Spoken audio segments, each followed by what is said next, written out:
Hi everyone, happy holidays. You know, whether you celebrate Christmas, Hanukkah, Yule, Kwanzaa, Boxing Day, Zartoshtiso, Bodhi Day, Las Posadas, Aumi Soka, or the Wright Brothers Day, because apparently that's a December holiday. You know, I'm just hoping that you're having a fantastic time with your family, your friends, your loved ones, your pets, and Greg. What do you mean you don't know Greg? He's right there. Don't worry, he's harmless. But, yeah, you know, it's a season of giving, where everyone rampages through whatever store they can get to, gets whatever they can for their loved ones, and just enjoys the holly jolly mood.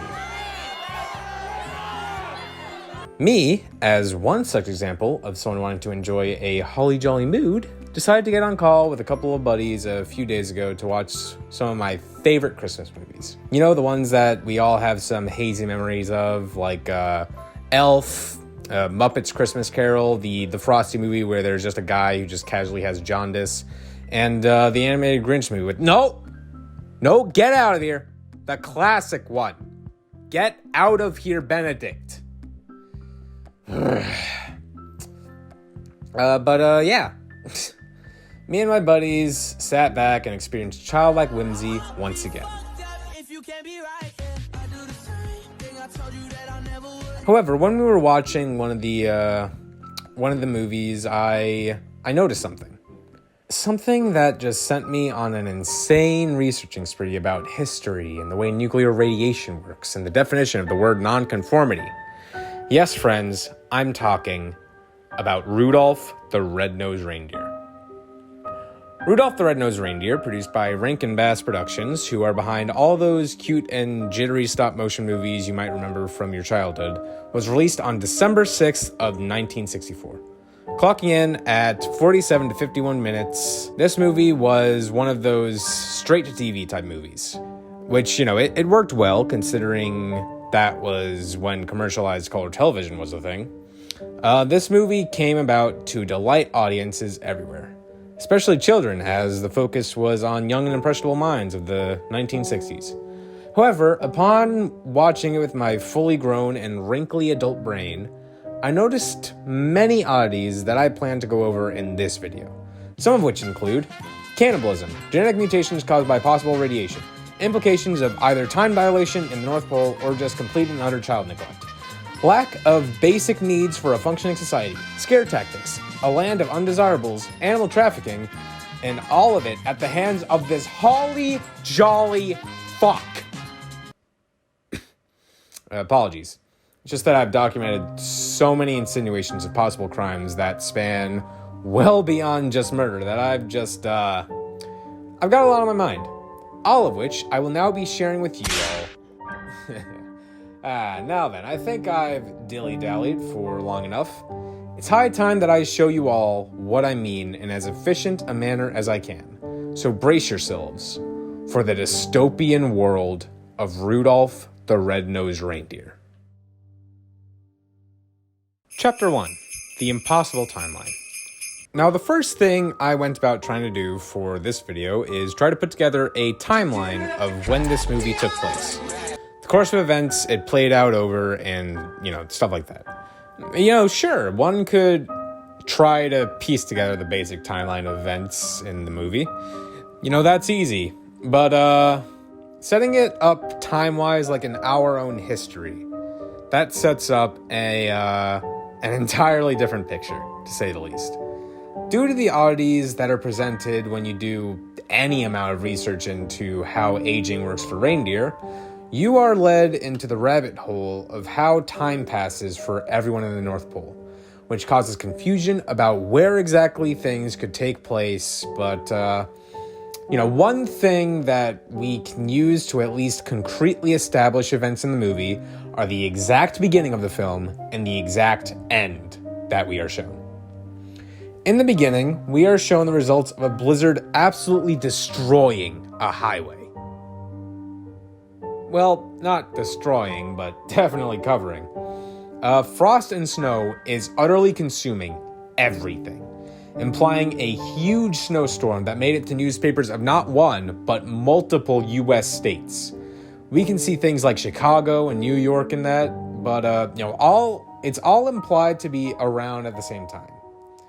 We can also see skyscrapers, commercialized cars, and people in fashion befitting the 60s. As a result, we can assume that this storm is supposed to be taking place around the 1950s or 1960s. Now, you might assume this is just a wacky thing they show at the beginning of the movie, but considering the fact that at the end, there's a snowstorm that's so intense and massive, Santa is considering canceling Christmas before Rudolph comes in with his tumor of a nose, and Santa's like, holy shit, Rudolph. And they go off into the night. As a result of this, we know that the end of the movie is supposed to take place around the late 50s to the mid 60s. But what's the point of knowing the end if we don't know the beginning? So we have to theorize how long the events take place throughout the course of this movie. The movie starts at Rudolph's birth. So, absolute age 0. And it ends with him at adulthood. If we were to classify adulthood as, mating maturity within animals, then this should make Rudolph be 6 years old, because that's how old male reindeer can be when they are able to mate. But the North Pole has some wacky aging stuff. According to the website emailsanta.com, because it's the only source I could find which gives Rudolph an actual stated age, he is 18 years old. So we can infer that this means he is 18 years old at the end of the movie. Seems like a safe bet. Which would mean the movie takes place over 18 years. However, we get yet another problem when it comes to trying to date how long this movie takes place. According to the same source of emailsanta.com, Rudolph is 18 in reindeer years, which apparently are much different than human years, because in human years, he is 85. This implies that the movie takes place over the course of 85 human years. This guy revolved 85 times around the fucking sun before he was able to be accepted. However, with how everyone acts when they're meeting each other and splitting apart and running back into each other, you really wouldn't think that, especially since one of the main characters is Yukon Cornelius. He is a human prospector, as in he isn't magical or anything and ages at a normal pace, similar to us. However, he looks exactly the same as when he met Rudolph as a child when he runs into him again as an adult. As does Hermie, who we are going to be coming back to, especially because of the many implications this stupid fucking elf has. But my point is, if this movie took place over the course of 85 years, why is Yukon not only still alive, but he doesn't even have a single gray hair? Not only that, but all of his sledding dogs, which by the way, are not sledding dog breeds, are alive and well. The answer to this is quite simple. Time dilation! There is some funky ass thing going on with the North Pole, likely caused by this holly jolly fuck, which causes time to progress differently in the North Pole than it does in the rest of the world. This could also establish how Santa is able to read a list with the name of every single human being in the world to note who is naughty and who is nice, and do it twice. Plus, he's able to get all the toys necessary for everyone in the world who is nice enough to get gifts in one night. Regardless, with it in mind that the North Pole might have an element of time dilation occurring, this would explain how everyone ages at a normal rate and yet seems to age 5 years slower than your average Earthian. This essentially causes a bit of trouble in some of my future points in the video, but I think there are still ways that they can play out. But regardless, keep in mind that while this movie is taking place, at least 2 entire generations of humanity have spawned onto Earth. And in all that time, the mad tyrant Santa Claus has been allowed to rule uninterrupted, as he has been since the first Christmas that wasn't focused on baby Jesus and was instead focused on giving gifts to children. Chapter 2. Mad Tyrant Santa Claus. Now that we have at least some semblance of an idea of when we are, I can move into the next big point of the detailing of this dark and gloomy world far up north. And the biggest thing to keep in mind is this holly jolly fuck is fucking insane. But he's not the kind of insane you're thinking of. No, he's not sitting in a padded room with a straitjacket, babbling the entire B-movie script to himself until they finally let him out every single Christmas to make the run that only he can make. No. He's the smart kind. The kind that sits at the top of the world and controls everything that you can think of in some manner. And not only that, but he has all the characteristics of a fascist dictator. A single man controlling everything and everyone. He has his hands in literally every pocket. Every song that is for public consumption rather than other tiny little musical tidbits just sung by one person alone for themselves and us, the audience, must have something to do with praising Santa. Even the chorus of the elves, sung for the entertainment of Santa about the lives of his main workforce, includes praise to the holly jolly fuck. The last two verses especially have nothing to do with the fucking elves. Santa knows who's good, do the things you should, and we bet you he won't forget you, we are Santa's elves. Their entire existence is in service to Santa. Without Santa, they would have no purpose, and this is exactly how Mr. Claus wants it. Not only is it a requirement that Santa be involved in the songs sung throughout his independent nation, but he hates it anyway! Even while watching them perform this piece, despite there being really nothing wrong with it, it's really a delightfully whimsical little chorus that fits his propaganda laws. He is exhausted just hearing it. Sitting there in bored silence while they perform their fucking tiny little gift-making heart out. Performing acts of violence to one each other for no apparent reason at that.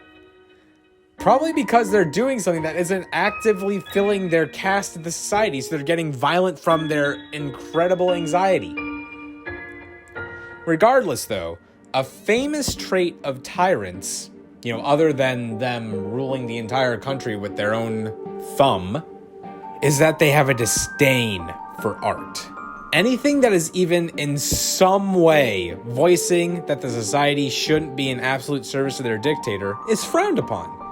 Something to shut down before it can spread to any circles further than where it already is. In a quote from one Iris Murdoch, "Tyrants always fear art because tyrants want to mystify while art tends to clarify." Which is quite evident here as the elves clarify their work to Santa, and he does not give a shit. However, we can see more of his harsh and oppressive behavior towards more than just art, as anything that can be considered a non-conformity, a term that we will be getting back to later, is something that he deals with harshly and heavily. Even to the point of it being odd and relatively stupid at that. He encourages the ostracization of anyone who does not fit in, as seen during the initial scenes of Santa encountering Rudolph. Upon first seeing Rudolph, when he was, first born, fresh out the womb, he was shocked at the sight of a glowing red nose. And when Donner, Rudolph's father, told him that he was sure it'll stop as soon as he grows up, Santa. Santa responds with, Well, let's hope so if he wants to make the sleigh team someday. Which, by the way, is the only purpose that reindeer have. But I will get to the caste system later. You're so loud. Getting back to Santa, his reaction to Rudolph is just insane. Upon next seeing him, possibly years later, seeing as he was now old enough to be first going to school, which, by the way, would make him likely around 5 or 6 years old, or, in human years, 25 or 30. And when Santa comes along, the first thing he ends up seeing after Rudolph shows off the fact that he's actually the best person to fly among all these people, like literally, no one else is able to do it. He gets it first fucking try as soon as his boo thing says, "I think you're cute." And he has like a fucking I don't know. But, after seeing that he's genuinely the best one there, getting it right the first time, the first thing that Santa Claus sees is Rudolph unintentionally popping off his little nose covering and revealing that the red light is still there. And what was the first thing that he said to Donner when Rudolph did nothing wrong other than have a glowing nose? Donner, you should be ashamed of yourself. What a pity. He had a nice takeoff, too. Donner is one of his main fucking reindeer, and he's just telling him to fuck off because his kid doesn't fit the role perfectly. Even though he definitely does, he just has a fucking shiny nose!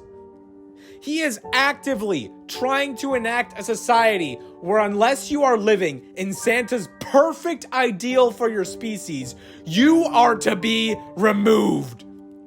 And he succeeds at that too, because Rudolph promptly fucks off with the non-conforming elf. But none of this is even scratching the surface of the ultimate realization that my girlfriend had near the end of the movie. Something that makes all the more sense now, considering Santa was skinny throughout the entire movie and only got fat near the end. Something that mortified me so much that I cried.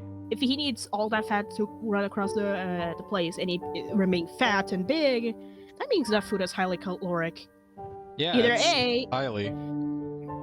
it is like highly industrialized, but we never see, or B, I don't see what the food looks, if it's like some veggies or anything, but it could be disguised human flesh. Oh my Considering- god. Yep. And it all makes so much more sense now.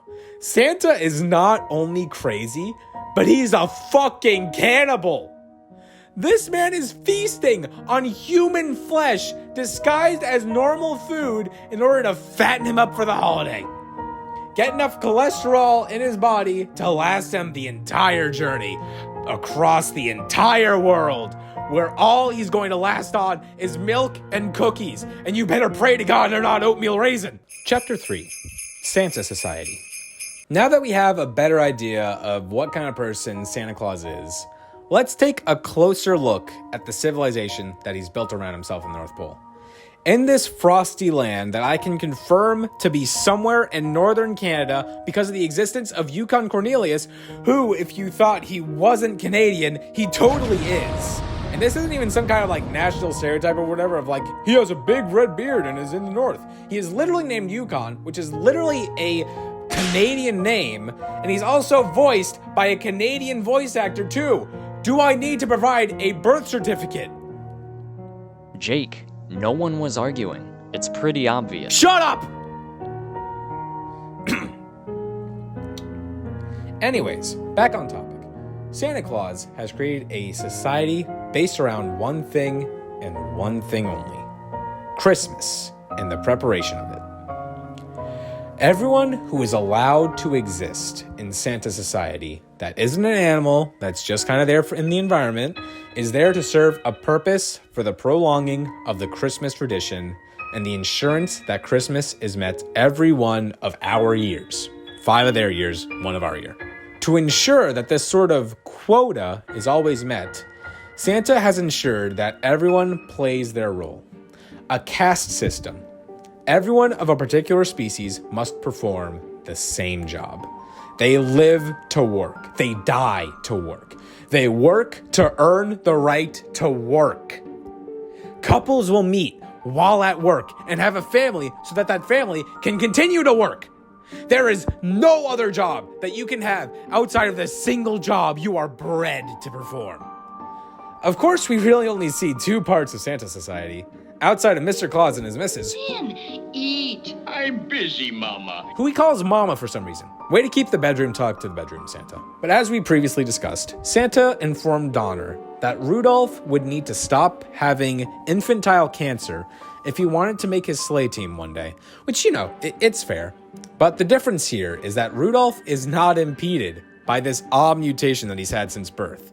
If anything, the only thing this mutation provides is the ability to use his nose as a source of light, whereas other reindeer can only fly.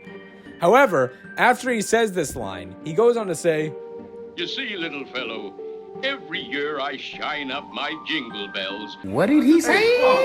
for 8 lucky reindeer. What he is referring to here is the pulling of his sleigh.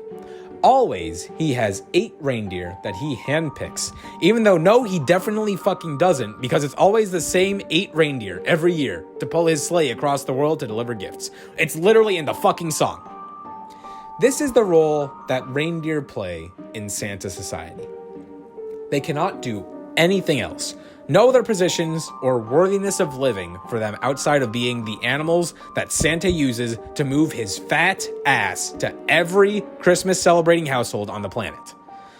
So, every reindeer, since their very first day of school or whatever it is trained to fly and probably pull heavy things. All in the hope that for whatever reason, Santa might pick a different reindeer this year, rather than the same 8 he always picks. Or at the very least, to impress does to get into a relationship. Because as we can see very clearly in the society, women just kind of don't do anything. They give birth and then they just kind of stay home. I mean, Mrs. Claus cooks, but literally absolutely nothing else happens past that. After all, as Donner says, unprompted at one point in the movie, This is man's work. it's weird, but regardless.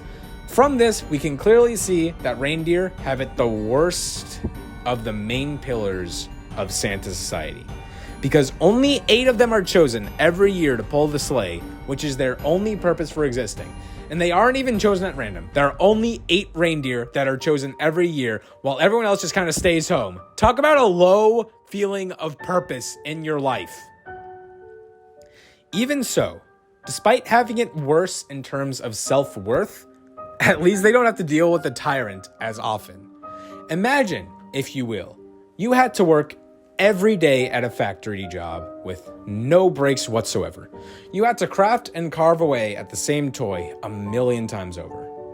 Had to somehow be an expert at not only crafting proper toys, but probably also programming and burning onto DVDs or whatever, because, nowadays the only thing kids are looking for are video games. They're not really looking towards toys. And I can say this with certainty because I am also one of those kids. Please, I want video games so bad. You have to have all these skills and work day in and day out. All for a dubious paycheck that I have seen no evidence to anyone receiving. So you might just be working for free, because, that would just be slave labor. And then you have corporate mandated elf practice, because apparently you need to practice being your species. And the way you practice is by singing a whimsical little song talking about what you already have wasted the past 2 months doing. Oh, but of course, you can't forget to sing your praises to the holly jolly fuck. So, you are working every day leading up to a big holiday, no breaks whatsoever until the aforementioned big holiday. You are made to act like everything is fine and dandy, and practice by saying the same thing you've been doing since you could first walk. You have zero purpose. Your life serves the same purpose as a cog on a conveyor belt. This is your life. Your entire purpose is being a working slave. This is what it's like to be the second pillar of Santa Society, both of which hold up the holly jolly fuck for no apparent reason. What are reindeer getting out of it? What are elves getting out of it? Nothing! And speaking of not getting anything out of it, guess what they don't have at all in this place? Healthcare! If we can learn anything from other Christmas movie depictions of the North Pole, it is a frosty wonderland of candy and Christmas cheer. And from what we can learn out of the movie Elf, the only thing these people eat is candy. I'm not saying they're in the same universe. They might have different rules, but please point out any evidence to me that contradicts the idea that they only eat candy. They work long hours and there is nothing put into taking care of the workforce. How do we know that this is the case? Well, it is quite simple. A single line near the end of the movie when the main duo of Rudolph and Hermie return to Santa's workshop. The elven foreman, feeling bad for whatever reason that he caused Hermie to run off, relents and lets the elf open a dental clinic. Hermie immediately asks, Come here, open your mouth. Oh, dear. no tools, no fucking focused light, nothing at all. Hermie immediately goes, I better set up an appointment for you week from Tuesday. that foreman's teeth are so rotten that all it takes is a single glance that lasted all but a few seconds to see that he needs some extreme care. As the elf foreman stated earlier, after a bunch of elves said shame on you for Hermie not wanting to make toys, which, probably part of that same thing that Santa's trying to instill. And elves make toys. How do any of these people live long enough to continue the species when they don't have any semblance of medical care?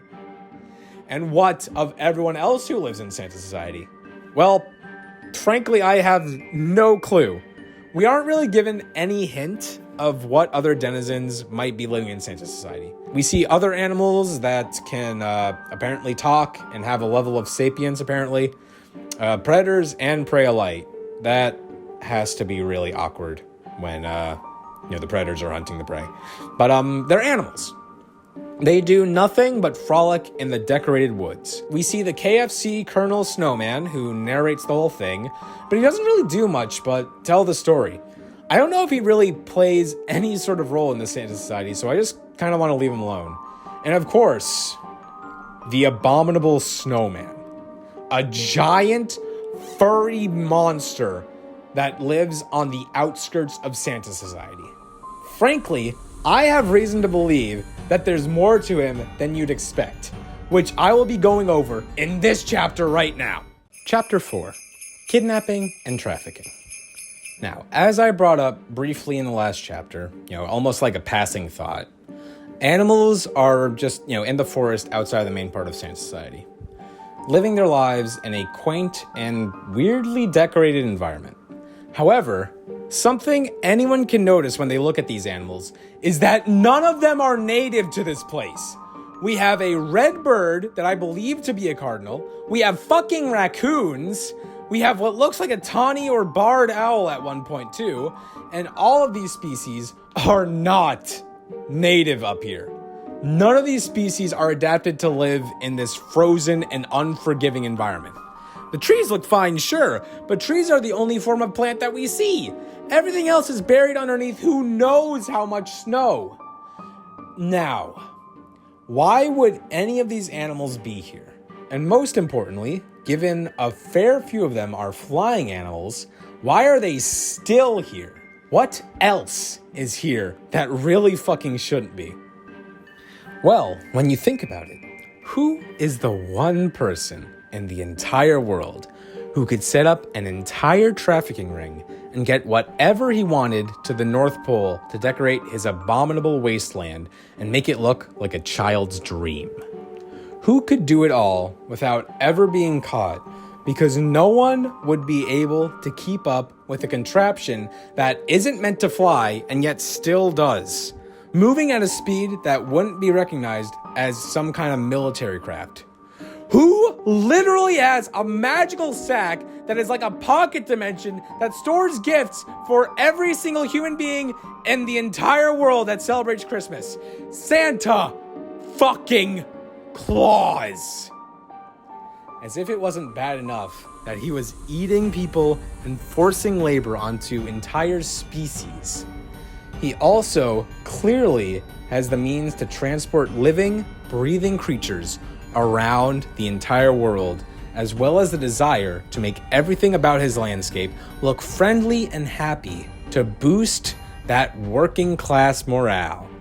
Not to mention a secret much more dark purpose. Remember when I brought up the idea of Santa eating human flesh to put on all that weight so fast? Well, there's another part of this theory that I think needs to be discussed. And that part of the theory is that animals are not the only thing Santa ships up north. You remember that part in the movie Elf where Buddy crawled into Santa's sack and made it all the way to the North Pole, and then he was raised by an elf and made to believe that he too was an elf? Well, what if a similar practice played out here? After all, according to multiple sources, there are an estimated 143 to 153 million children under 15 who are orphaned. And as of writing this, there are 8,194,179,151 people on the planet, which means that around 1.8% of the entire human population are orphaned children. So wouldn't it be easy to take a small percentage of a small percentage and, hide them among a workforce for a little bit of a boost? Wouldn't it be easy to say, trick an infant you pulled into the North Pole to believe that he was an elf and ensure him that even though he wanted to be a dentist for some fucking reason, that his purpose was to make toys? And then, wouldn't it be easy to take that elf once he got too old to pass off as an elf anymore and use him for your calorie boost once he outlived his usefulness? We are sheep to Mr. Claus, people. We are little more than cattle for this maniac. He puts kidnapped children to work once they are full grown and no longer able to pass as little elves. They are given to Mrs. Claus to cook up for that boom that Santa needs to look like a lovable old man. Don't believe me? Look at Hermie compared to every other elf. Every other elf, save for the nerdy elf and the foreman, look exactly the same. The women are all identical clones and the men are too. But notice how Hermie, unlike every other elf, has normal ears. They're rounded, while every other elf has pointy ears that can wiggle. Their eyes are little beads, while his eyes are fully realized. Who knows how many other small-eared elves have not been able to keep up with the workload of a normal elf and eventually just disappeared one day, never to be seen again. However, you may ask, why don't these animals that don't belong just try to get away? Birds can migrate, animals can travel, and a human could likely figure out how to make the entire environment work for them to get back to civilization. We are a crafty species. But the reason for this is that thing I brought up in the last chapter. The menace that haunts the outskirts of Santa society. The abominable snowman. The giant monster that is able to pick up an entire reindeer, as we can see by him picking up Clarice, who is likely around 5.5 to 6.2 feet long and 28 to 53 inches tall in one hand. The monster that can rip an entire stalactite from the ceiling of a cave clean off in one motion and use it as a damn club. However, this beast is fucking stupid. It almost kills itself half the time, doesn't eat food that is clearly ripe and easy for the picking, and is terrified of a much smaller man when his teeth are ripped out, but he still has the same fucking strength and durability. Oh, and by the way, that smaller man is just as fucking stupid because he just decides to shove the abominable snowman off of a cliff by hugging onto his stomach and going down with him. And then they come back fucking unscathed. However, from this lack of intelligence and clear failure to survive on its own, alongside the fact that when we next see the Bumble after he's presumed to have been killed, he is fully domesticated or reformed by Yukon. We can infer something about this creature. It's already fucking domesticated! It has no self-preservation instincts, which means that someone must have been taking care of this thing and leaving it to just terrorize the landscape. Someone has trained this thing to follow commands, as we saw when Yukon, within hours of shoving the Bumble off of a fucking cliff has trained the beast to put the Christmas star on top of a tall tree that no one can reach the top of. Someone has been using this beast as a tool to keep those trafficked animals from running off and leaving this wonderful little winterscape of Santa society and leaving it to become a wasteland like the Arctic is fucking supposed to be. Do you see what I am saying? Santa cannot keep getting away with this! Chapter 5, Nonconformity. Now, the biggest thing that I've gathered from this viewing and all my research is nonconformity. Oxford Languages defines nonconformity as failure or refusal to conform to a prevailing rule or practice. And after not understanding 30% of those words, I got a dumbed down explanation from vocabulary.com. Doing things different from the norm. Throughout this plot, we are introduced to a large slew of nonconformists, all of whom have been abandoned by the Santa Society. This includes, but is not limited to, Rudolph the Red-Nosed Reindeer, the child of Donner, who has a glowing red nose that serves as a flashlight. Hermie the elf, who is most definitely not an elf, but in fact a kidnapped human child that for some reason wants to be a dentist. Charlie in the Box, who is literally just a jack-in-the-box, but someone named him Charlie, and apparently that's enough. A nameless dolly for someone named Sue, who I literally cannot find a single thing wrong with aside from the fact that she's alive. A nameless spotted elephant, because apparently that's grounds for excommunication from the toy church. A nameless cowboy who rides an ostrich. A sentient train that has square wheels on the caboose, who is literally one of the only toys here who is an actual problem. A sentient scooter for someone named Jimmy that is literally just a scooter. A sentient water pistol that someone filled with jelly, so it literally looks like he shot someone and they bled everywhere. A nameless bird that is actually a fish. The fucking Titanic. A nameless bear that has wings that apparently function, an airplane that can't fly, which is, again, this is one of the only things that is problematic, a wind-up mouse in the very core of those Russian dolls that open up into another doll, and then there are just a bunch of random nameless toys that are just there to join the fucking chorus.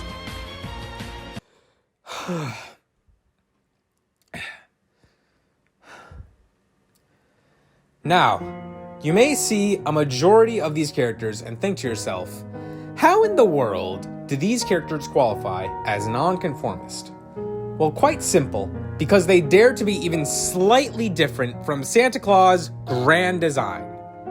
Each of these characters have something unique about them that makes them stand out amongst the rest of their kin. Each of them are just slightly different enough that you would be a bit more surprised at them than the rest of them. However, this is grounds for them to no longer be viable amongst their peers, and as a result, they are ostracized. They are told they should be ashamed for something that they can't fucking control, and they are abandoned and left to rot in their own sadness and isolation, while the rest of the conforming working class just keeps on cranking for next Christmas. And all of this is because Santa Claus is a perfectionist. Everything has to be exactly the way he wants it. Every song and piece of art has to praise him. Every elf has to be a slave in Santa's workshop. Every reindeer has to be ready to be on standby if one of Santa's preferred 8 reindeer dies or some shit. And every toy, if there's even a single thing that isn't exactly as it's supposed to be, is left to rot on the island of misfit toys. The island of misfit toys is the epitome of this non-conforming element of Santa society, where unless you're an exactly identical clone, you are excommunicated. And this distant island, filled with toys that really don't have anything wrong with them, except for the train and the plane, is where all nonconformists in Santa society eventually show up. Ruled over by King Moonracer, a winged lion that I literally don't know anything about because he literally shows up for a total of like 2 fucking minutes or so in the entire movie, and all he does is explain what the island is and that Yukon, Rudolph, and Hermie cannot stay here for long because they aren't toys.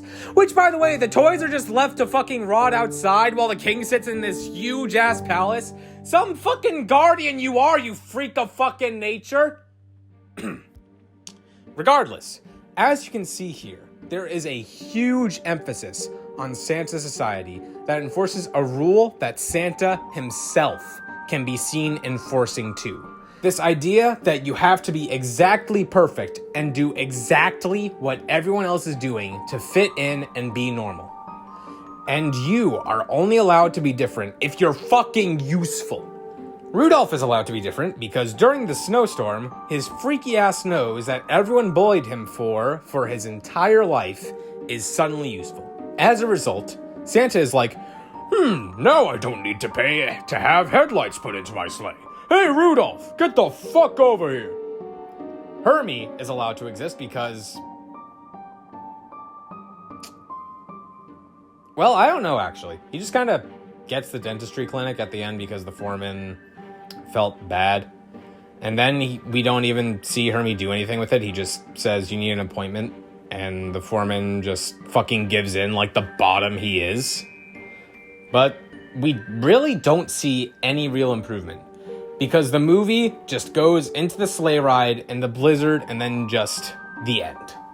Which, by the way, they pick up the misfit toys and then just drop them off the sleigh with fucking umbrellas. If you are thinking like, oh, well, umbrellas are kind of like parachutes and the toys are light because they're toys, so surely they'll be fine, you would be incredibly wrong. Umbrellas are designed to resist pressure from up above, the rain. However, they are not designed to take pressure from down below. Have you ever held onto an umbrella and a gust of wind blows against the bottom of it and it immediately folds upwards, which it's not supposed to do, and then it just folds upward and you're tugged along with it. So obviously, these toys were not being dropped to go to households that would love them. They were being tricked to believe they would be going to a home that loves them so they wouldn't resist, and then dropped to their fucking doom.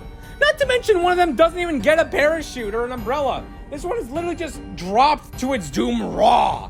They are too non-conforming to have a role, so they will die! Chapter 6. What have we learned?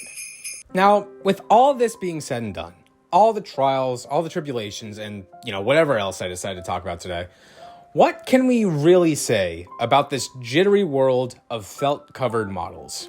Sure, I can try to tie it into some big pyramid scheme or some shit. I could try to say that it's all a ploy to get all the macaroni and all the cheddar. But honestly, it's just up to your interpretation. Sure, I've torn into it in all sorts of ways to try and show how this innocent little children's movie is actually a fucked up horror show. But honestly, that's just it. It's an innocent little children's movie that sets this up under the impression that us as, kids will just fill in the blank spaces with Christmas magic. And that's exactly what we did. I'm sure almost everyone watching this video remembers this movie fondly. And I just wanted to, try and bring it back in a way that went beyond just watching it over here. So, thanks for watching and happy holidays. What do you mean there are sequels?